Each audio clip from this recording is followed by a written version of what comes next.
Hi there Pixies, welcome back to the second part of my tutorial. As you can see here, I'm just proceeding with the hair part and stroking of the details on top of my base using a lighter shade. And I'm just using a different size brush, just frequently adjusting the size and its opacity so that it would look a lot more organic and a lot more realistic. Just fill in those spaces and don't mind if you somewhat went over the line, and just continue stroking. And you can always clean up those messy strokes, and you can always undo some unwanted strokes, so just keep on trying. As you can see here, I have made so many undos and redos, and that's because I really want to make the perfect stroke each time. So it takes me a really long time to simply finish off the hair part. And if you're stroking way beyond your base, you can always use the erase tool to clean it up and then proceed with your details over and over.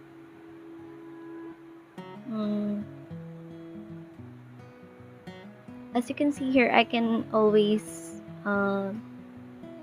erase those excess strokes, and I start off with a big stroke and then I follow it with a very thin brush. And here I'm color picking the dark color because I need to create some shadow and depth to the hair so that it would not look too cartoonish and rather a lot more realistic. After that, I went right back to my face because I noticed some excess colors on her arms. And right now, I'm going to create the hair highlights, so I color picked a blue-green color.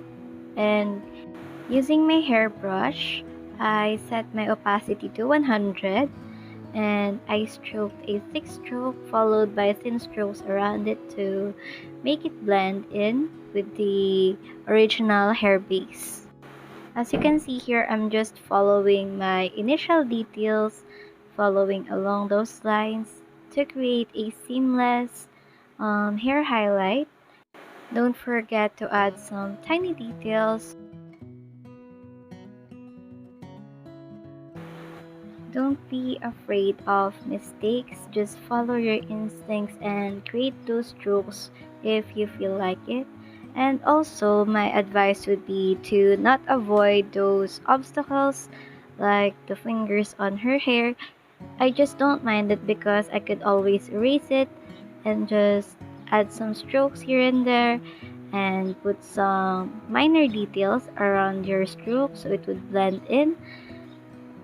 And just like that, you have created your base highlights, and follow it up on those empty spaces so that it would not look too plain. You can always blend it together with your initial details. Personally, I like to keep my hair highlights at random, so it just means that I don't really follow a specific rule when I'm creating these types of hair color. I'm just following where I feel like it should be. As you can see here, I don't really look at my reference. I don't really refer to my reference that much. I just use the color and make it blend on the hair as much as I could. Right now, I'm erasing those excess using a pen fade, and I'm also changing the layer so I can clean up my earlier mess. And just, it is important for us to remove those extra details so that our final output would be a lot cleaner and refined. So right now, I'm just adding in some details, hair highlights here and there so that it would blend in the overall theme and vibe of our edit. Another tip would be to stroke in a curved manner so that your hair would look a lot more flowy and it would just blend in with the overall wavy hair effect that we're going for. You can use any brush for this part because it's just a hair highlight part, and I just use my personal brush because it's really a multifunctional brush, because you can create a very opaque stroke with this brush, but you can also detail with this brush once you lower its opacity. So right now, just keep on following your earlier details, adding some tiny strokes here and there to create a lot more blended look and a seamless effect for your final output. As you can see here, I'm just cleaning up those areas that overlapped with my reference, and we're done with the highlight base. So I'm just creating a new layer, and I also color picked a lighter color of hair from my reference. In a new layer, I stroked the details on top of my hair highlight base and just followed the waves of the hair and detailed it in a low opacity brush and a small size brush back and forth so that it would be blended and seamless. Right now, I'm keeping in mind the lighting and the way that the hair shines, because light refracts on the hair in different manner. So in a curved hair and wavy hair like this, you really have to think about where the shadows are and where the highlights are. And in this one, I don't put highlights behind the ear because that is where the shadow would be. And just follow your instincts and keep in mind the lighting of your edit. With the lighting, your hair would look a lot more realistic, and just keep on stroking here and there in a low opacity brush. Slowly build up your details by using this brush in a very low opacity. You can always play with size and opacity though. Just do not overdo it, because overdoing it would make your edits look messy and unrealistic. Once we're done with that, we can move on to the next highlight and detail it the same way that we did before, keeping in mind the lighting and slowly building up those details back and forth. And just like that, you can just slowly build up those details. It is very observable here that the details that we just added made the hair look a lot shinier than before, because it was very dull and muted before. But after adding in these details with the lighting in mind, it looks a lot more shinier and a lot more reflective. If you feel like your highlights need a lot more detail, you could always go back into those areas and add those tiny strokes, and just enjoy doing it in the same pattern, the S strokes and the C strokes that we did. And just like that, you can finish the entire highlights in the same way. Just repeat what you did before over and over until you're done with the hair highlights. Just keep on playing with the brush size and the brush opacity to create a lot more realistic strands. Follow your instincts on where the highlight is placed and create some long strokes to connect those short strokes together. And you could always reduce the opacity on the dark areas, just like this part right here. It doesn't need that much lighting, so that the details are just a tad bit muted than what it was supposed to be. And just like what we did before, Just ignore those body parts that are in the way so that you can create a more continuous and more fluid strokes of hair, and just clean it up with an erase tool later on when you're done adding in those details.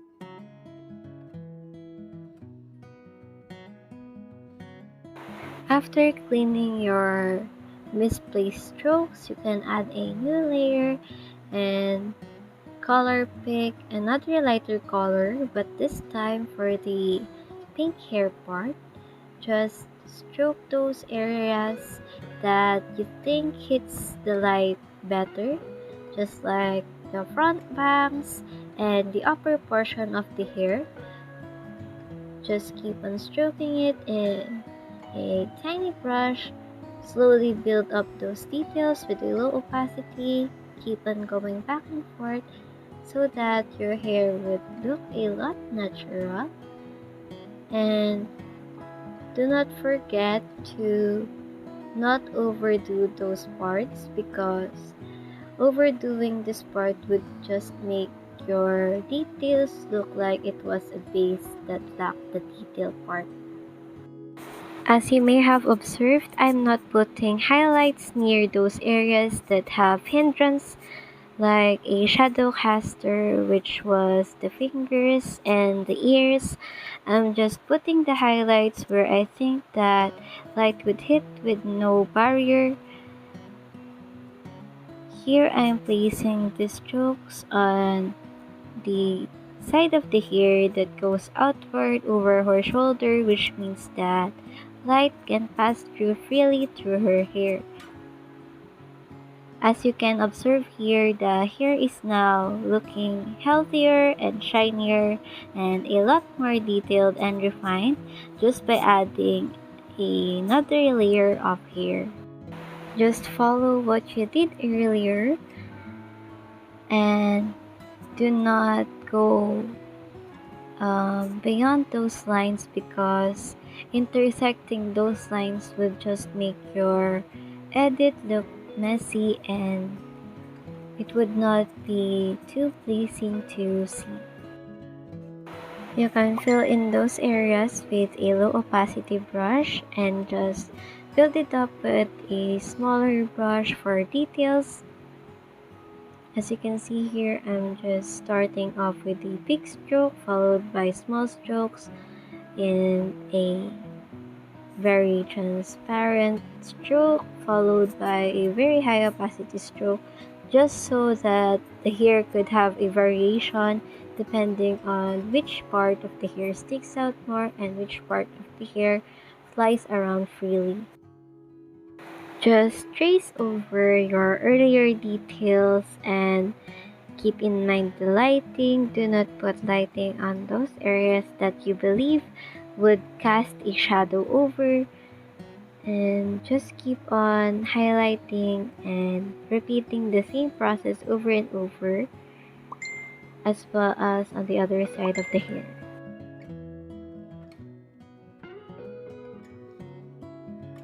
And just like what we did before, I'm putting the highlights on the topmost part of your hair because that is where the most light would hit, and just keep on building up those details over and over.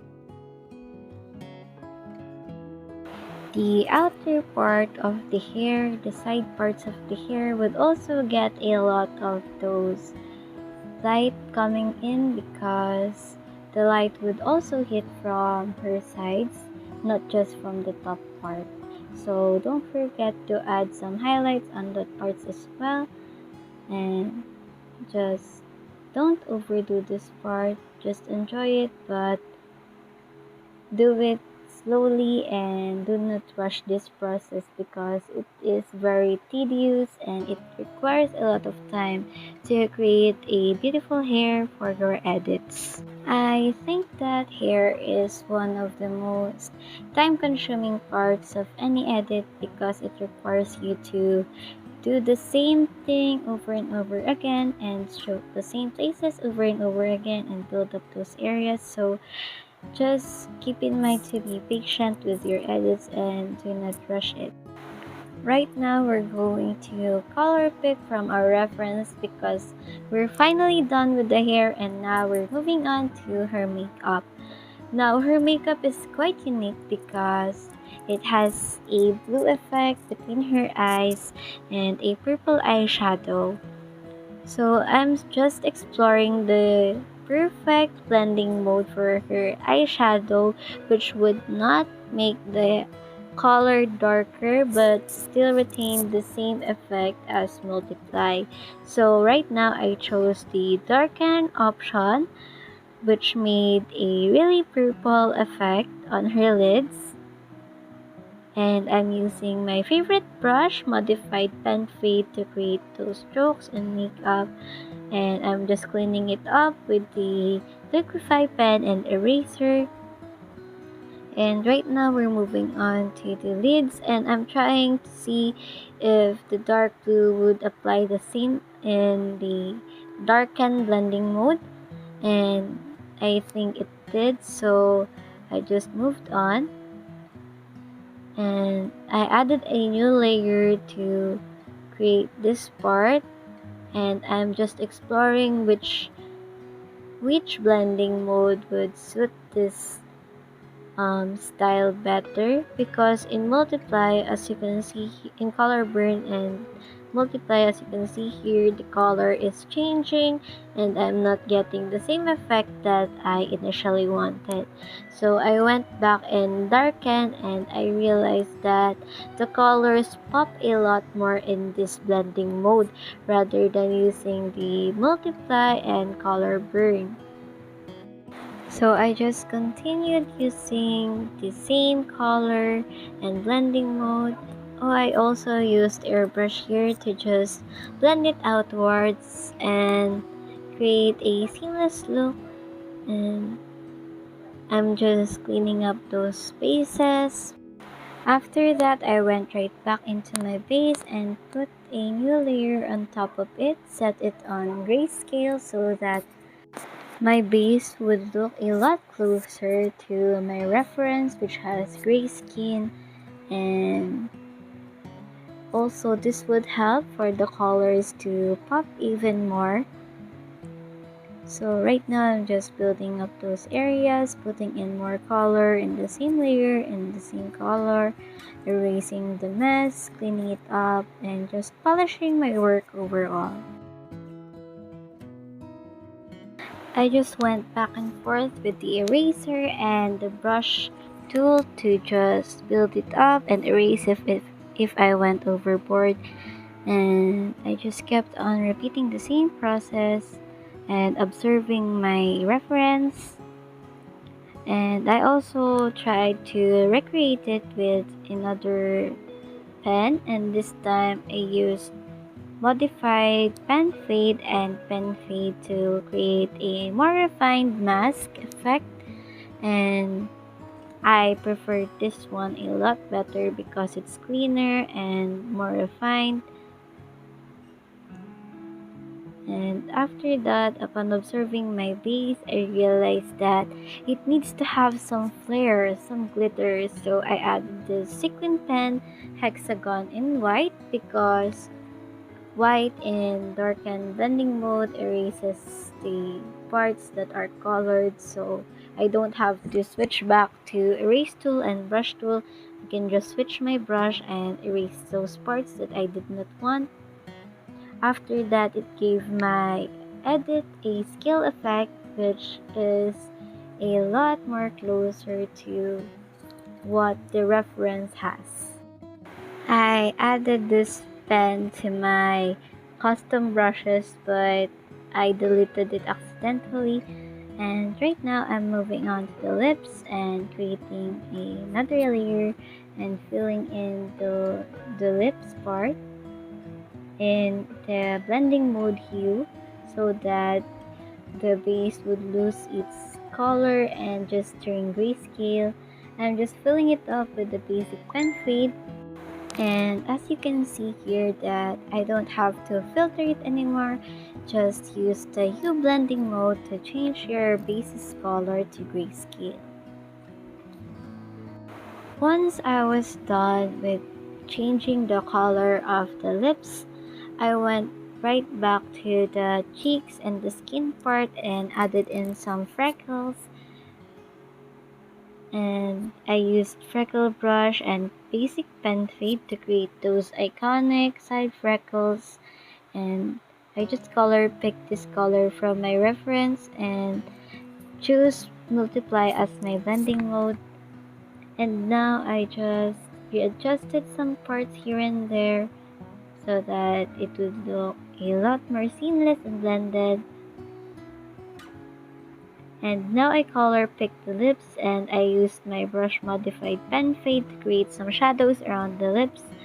And by doing so, my lips would not look too plain and too simple as if it was just simply filtered, but rather through this method I could add some details and shadow, contour the lips, and make it look a lot more pouty than it actually is. After contouring the lips, I just wanted to detail it a lot more because I feel like the lips are too smooth, so I used my outline brush to create some details on the lips. I have a separate tutorial for the lips which would be linked in the info card above, and you can watch it if you want to learn how I do the lips last year. And I just applied the same method here. Just keep on stroking here and there, adding some shadows back and forth, and voila. After that, I just observed again my reference and compared it to my current edit and find out that I'm still missing some details, like I have to adjust those colors because I lost it, and right now I think that the colors pop more. And if you really want to change the color, you can just turn on Alpha Lock and use Felt Tip Pen Soft to fill in those areas. And I'm just experimenting here and nothing too important to note, but I'm just showing how to change the color of your layer. And I went right back in to add some sequin pen effect to the mask that I created. I just used it in a very low opacity and a very scattered way of using this brush. It has this scale effect, so it's really cool to use in very themed edits like this. I just used some liquify tool as well to just make it fit the reference right. After that, I add layer and used my highlight brush, coarse highlight, to add some highlights around my edit. Just put it on the tip of the nose, the lips, the cheeks, the sides of the nose, inwards of the nose, and also just keep on readjusting the scale so your brush would be chunkier if you wanted to, or refined if you wanted it to. This is a personal preference, but I just like to keep my highlights simple, use the same brush, readjust the same brush, and just keep on going back and forth. And that's it for this video. See you guys in the next one, and don't forget to subscribe and turn on your notification for more. Thank you. Love.